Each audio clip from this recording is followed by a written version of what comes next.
오늘은 주어진 과제를 잘 해내고 싶습니다. 주어진 과제를 잘 해내고 싶습니다라는 제목으로 하나님 말씀 증거하도록 하겠습니다. 금주간은 고난 주간이자 또 동시에 일본 선교 주간입니다. 하나님께서 우리 각각에게 주어진 과제들이 있습니다. 오늘 7절 보니까 만물의 마지막에 가까웠으니 이 말세란 뜻이거든요. 말세라는 것은 뭐 예수님이 재림하신다 이것도 말세가 될 수 있지만 우리 한 사람 한 사람에게 이때예요. 이때 오늘이라고 말하는 이때가 마지막이죠. 우리가 뭐 언제 하나님 앞에 살지를 모르잖아요. 선교도 마찬가지입니다. 내일이다 그러는데 내일이 있다라는 거는 하나님이 보정하는 거거든요. 내일이 있을지 없을지 모르는 거예요. 그래서 항상 이때라고 생각할 때 우리 충성을 다해야 된다는 것입니다. 뭐 1차니까 2차 가겠지. 예, 교회로는 2차 갈 겁니다. 근데 개인적으로 이게 2차가 될지 뭐 다른 문제가 아니라 또 다시는 못 갈 수도 있지 않습니까? 언제나 이게 마지막이다, 만물의 마지막이다라고 생각하고 뛰는 것이 지혜라는 것입니다. 일본 선교팀 어떻게 선교를 해야 될 것인가? 오늘 세 가지 측면인데 이제 기도하라는 거고, 두 번째 사랑하라는 거고, 세 번째 섬기라는 것입니다. 이렇게 해야지 주어진 과제를 잘 감당할 수 있다라는 것입니다. 먼저는 기도하라는 것입니다. 간절히 기도하는 삶이 되라. 7절 하반절 보니까 너희는 정신을 차리고 근신하여 기도하라. 주어진 과제를 잘 감당하기 위해서는 기도하는 것이 중요하다는 것입니다. 여기 보니까 정신을 차린다. 이거 무슨 뜻이죠? 깨어 있으란 뜻이고요. 그 다음에 근신하다라는 것은 셀프 컨트롤, 자기 자신을 통제해 가면서 집중하면서 사역을 감당하라는 것입니다. 이유가 있죠.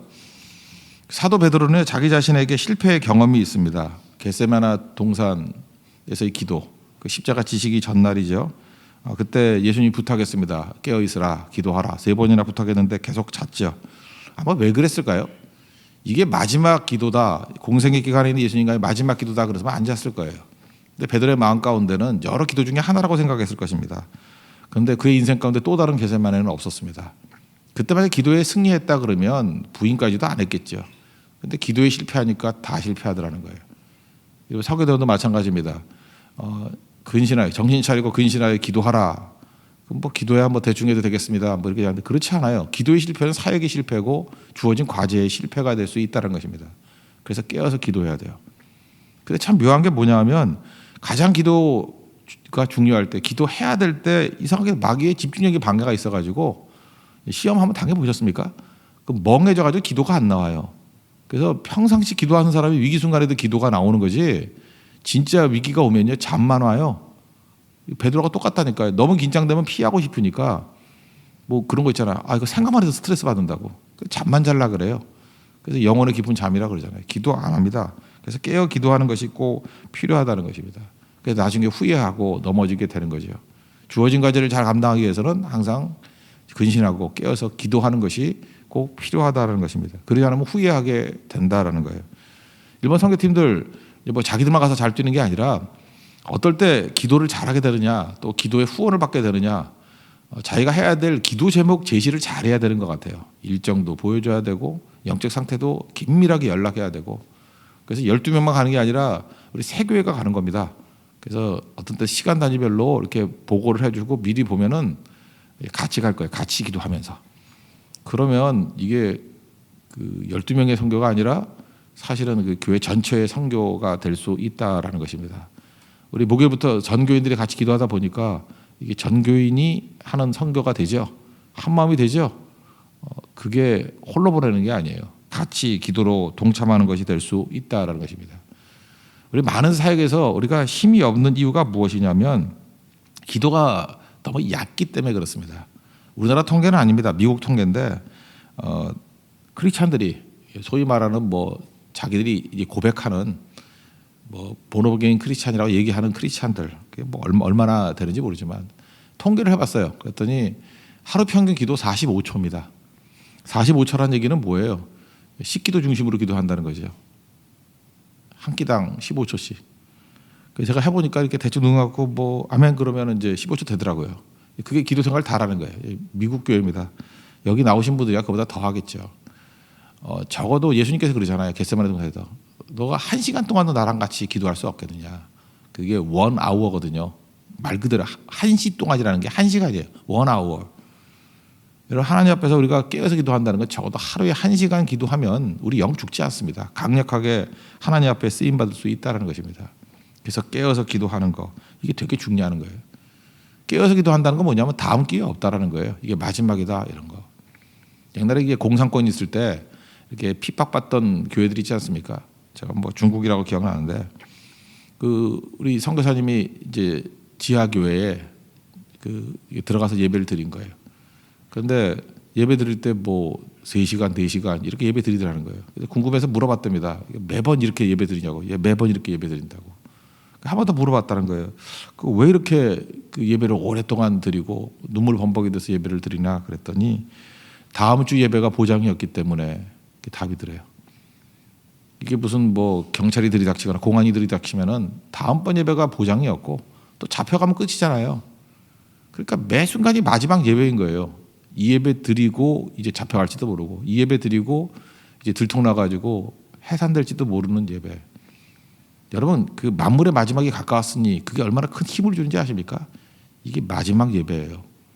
그럼 다르죠. 실제로 마지막 예배인 사람이 있다니까요. 그러니까 그게 간절해지는 거죠.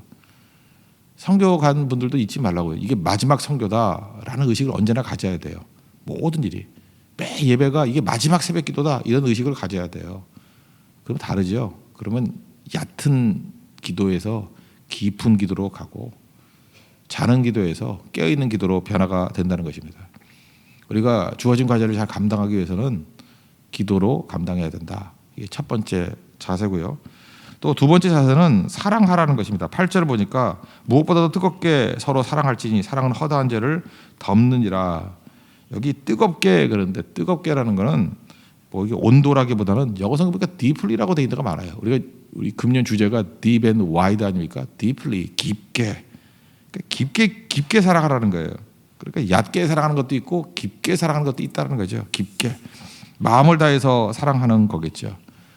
그러니까 하나님 앞에서 사랑할 때 이렇게 예수 그리스도의 십자가의 사랑을 생각하면서 희생하고 더 깊게 사랑하는 거, 그것이 놀라운 능력을 나타나게 된다는 것입니다. 그럴 때 나타나는 결과가 뭐죠? 사랑은 허다한 죄를 덮느니라. 이 죄는 뭐 허물이라고 말할 수도 있고 흠집이라고 말할 수도 있고 뭐 우리가 말하는 진짜 죄일 수도 있고 그거 없는 사람이 없죠. 다 있죠. 부족함 다 있죠. 허물 다 있죠. 근데 사랑이 있어야 허물을 덮어준다는 것입니다. 이 허물 덮어준다는 거에 대표적인 게 이스라엘에서 제일 큰 그 명절 중에 하나가 대속제일이거든요. 이스라엘 달력으로 7월 달입니다. 7월 달에 욤 키프루라는 그 히브리 단어가 있어요. 욤 키프루. 이 대속제일이 히브리 달력으로 7월 10일이에요. 이게 The Day of Atonement. 이게 그 속죄의 날이죠. 속죄의 날. Atonement. 속죄의 날이라고요. 일주일 동안 그 금식기도 합니다. 거의 금식기도 하고 10일째 되는 날 1년에 딱 한 번이에요. 대제사장이 피를 가지고 속죄의 피를 가지고 지성소에 들어가는 날이죠. 자기도 죄지면 거기서 죽어요. 그래서 이렇게 밧줄 매놓고 딸랑딸랑 방울 소리 나게 소리 안 나면 죽은 건지 알고 끌어내는 거예요. 그 정도로 심각하게 하나님 앞에 나아가는 날이라고요. 그때 그 어텀먼트라는 히브리 단어가 이 to cover란 뜻이에요. to cover 덮는다. 그러니까 하나님의 최고의 사랑이 뭐로 드러났습니까? 속죄로 드러났어요. 자기 아들을 보내서 피 흘리는 걸 통해서. 그게 어텀먼트가 to cover하니까 cover업 하는 거, 덮어준다는 거. 그러니까 속죄란 뜻이 덮어준다는 뜻입니다. 그러니까 하나님의 사랑이 우리에게 주신 게 뭐예요? 우리의 모든 죄악들을 덮어주신다. 그래서 온전하게 만드신다. 그게 하나님께서 아들을 보내셔서 하시는 일이라는 것입니다. 이번 성경 가서 우리가 사랑한다는 게 뭐냐면 그거예요. to cover, 이게 덮어주는 거예요. 세상에 두 종류의 사람이 있습니다. 사랑이 있는 사람과 없는 사람이 있는데 사랑이 없으면은 모든 힘을 다 가지고 들춰내는 자예요. 들춰내는 자. 반면에 사랑이 있는 자는 그 사랑을 덮어줘서 자기가 대가를 치러서 덮어줘서 회복되게 만들더라는 것입니다. 그래서 일본 가가지고 약점 이런 거 잠깐 보려고 그러지 말고요. 사랑은 허다한 죄를 덮는 거예요. 절대로 약점 보려고 그러지 말고 단점 보려고 그러지 말고 그 뜨거운 사랑으로요. 덮어주고 그래서 사랑으로 하나 되게 만드는 거예요. 뭐 굳이 예화를 하나 든다 그러면 어떤 미국 교회도 요즘에 교회가 약해지지 않았습니까? 다 약해져가지고 옛날 교회예요. 건물은 덩그러니 아름다운 교회들이 있는데 교회는 할머니 할아버지들만 남아 있고 그런 교회들이 많이 있습니다. 근데 이 교회도 그랬던 교회 같아요. 그래서 점점 사람들의 기억에서 사라지는 건물만 남은 교회가 되는데 교회는 되게 아름다운 거예요. 그러니까 동네에 이제 좀 약간 그 결손 가정의 애들이 놀다가 장난치는 거죠. 이 교회의 특징은 이제 스테인드 글라스, 뭐 햇빛이 내리쬐면은 창문에 그 아름다운 총천연색의 스테인드 글라스로 돼 있는 유리로 돼 있는 그 아름다운 교회예요. 그러니까 반짝반짝 빛나고 얼마나 멋있겠습니까? 애들이 돌멩이 던져가지고 그 몇 장 깼대요. 그러니까 목사님이 화가 나죠. 성도들이 화가 나죠. 그래서 수소문해서 잡았답니다. 동네에 그 뭐 이혼한 가정에 있는 뭐 그 자세한 설명을 보니까 뭐 설명하다 결정 과정이야. 어려운 과정이에요. 그리고 뭐 인종적으로도 좀 이렇게 열악한 환경에 있는 그런 아이들이에요. 그때 뭐 당연하게 미국 같으면 고발 정신이 뛰어나니까 경찰서 데려가야 되는데 목사님께서 경찰서 대신에 식당에 데려갔대요. 그리고 잘 먹여줬답니다. 먹여주고 그때 당시가 이제 교회 이렇게 집회가 있었대요. 뭐 부흥 집회 같은 게 있을 때 부탁을 했답니다. 좀 전단지 좀 돌려달라고, 전도지 좀 돌려달라고. 그랬더니 얘네들이 어린애들이지만 여기서 감동을 받은 거예요. 자기 죄를 to cover 이렇게 덮어줬거든요. atonement 속죄 똑같은 뜻이에요. 덮어줬다고요. 피로 덮어줬다고요. 얘네들이 전단지 돌리면서 이렇게 얘기했답니다. 우리가 저 교회 유리창 깼다고, 깬 거 보러 오라고. 재밌잖아요, 그죠? 동네에서도 유명하거든요. 저거 우리가 깼다고, 깨진 거 보러 오라고. 그래서 그 잘 모이지도 않던 교회가 사람 무지하게 많이 모였대요. 걔네들 때문에. 한번 생각해 보세요. 걔네들의 그 죄를 폭로하고 너희들 환경이 나쁘고 니네들 인성이 나빠서 이렇게 죄를 졌다라고 하면은 변화가 되긴 힘들죠. 마귀가 하는 정죄는 그런 거예요. 정죄는 틀린 얘기 아니거든요. 여러분 잊지 마십시오. 내가 뭐 틀린 얘기 했느냐, 없는 얘기 했느냐. 예, 맞습니다. 틀린 얘기 안 하고 없는 얘기 안 했어요. 그게 마귀예요. 마귀는요 폭로하는 영이에요. 폭로 왜 하죠? 죽이려고. 마귀는 처음부터 살인한 자고 거짓말장이거든요. 목표는 죽이는 거예요. 뭘 얻은 게 있겠어요? 그래서 교회에서 절대 해설 안 되는 게 뭐냐 하면 내가 뭐 틀린 얘기 했느냐 없는 얘기 했느냐. 사랑이 뭐라 그랬어요? Something better than 그 얘기했죠. justice. 정의보다 나은 그 막. Something better than justice. 옳은 거, 그른 거, 뭐 옳고 그른 거 그거 넘어선 거예요. 그 무엇? 그게 사랑이거든요.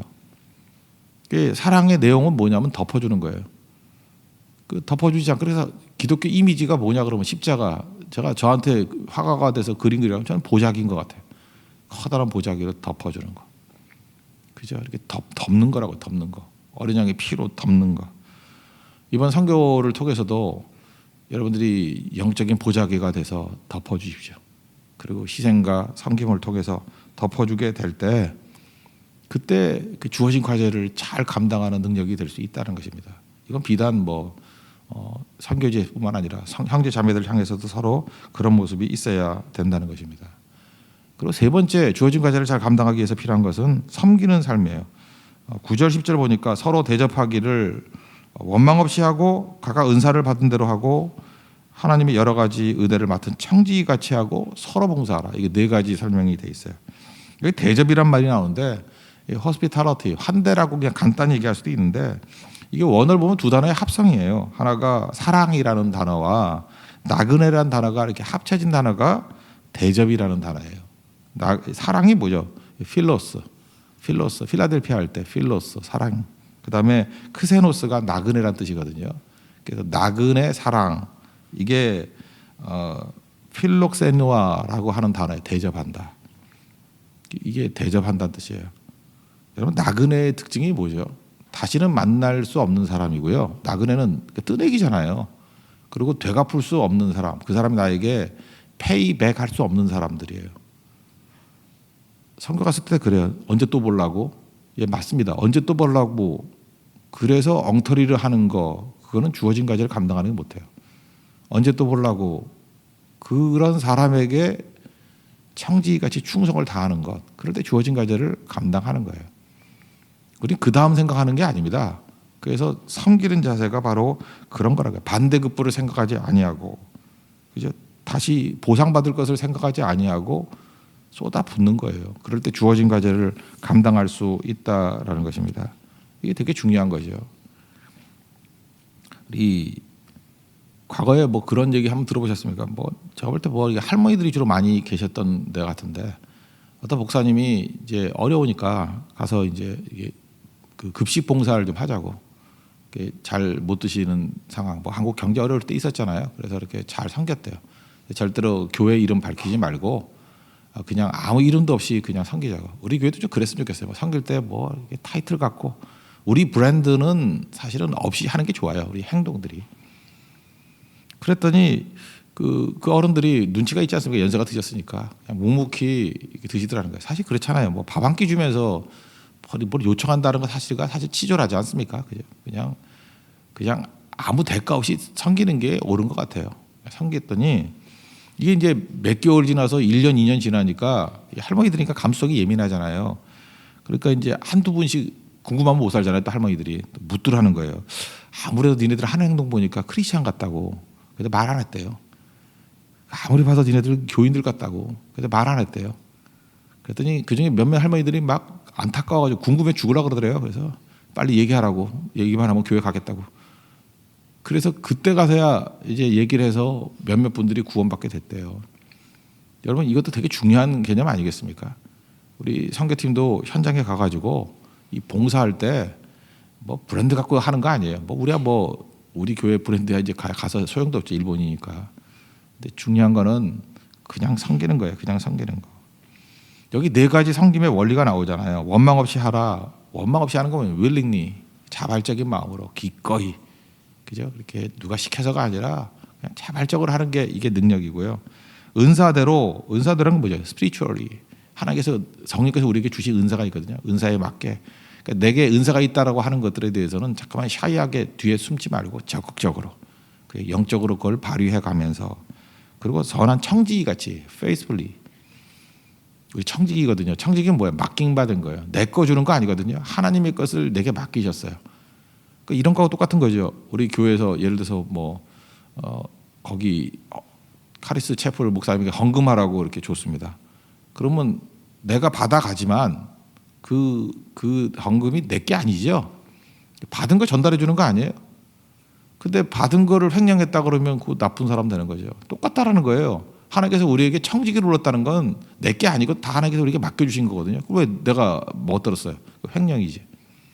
우리의 모든 받은 것들이 다 하나님이 맡기신 거거든요. 청지기라, 스튜어드십이라는 게 그런 거예요. 내가 맡은 바 됐으니까 그거 잘 섬겨주겠다 그런 거죠. 그리고 서로 봉사하라, one another. 일방적이 돼서는 안 되고 그죠? 이렇게 섬기는 것, 대접하는 것들이 서로 잘 대접하는 모습들이 있을 때 그때 능력이 있는 모습이 될 수 있다는 것입니다. 그리고 전체적인 맥락이 뭐예요? 이 모든 것도 힘이 필요하죠. 성령의 힘이 필요하다는 거예요. 그래서 11절이 결론입니다.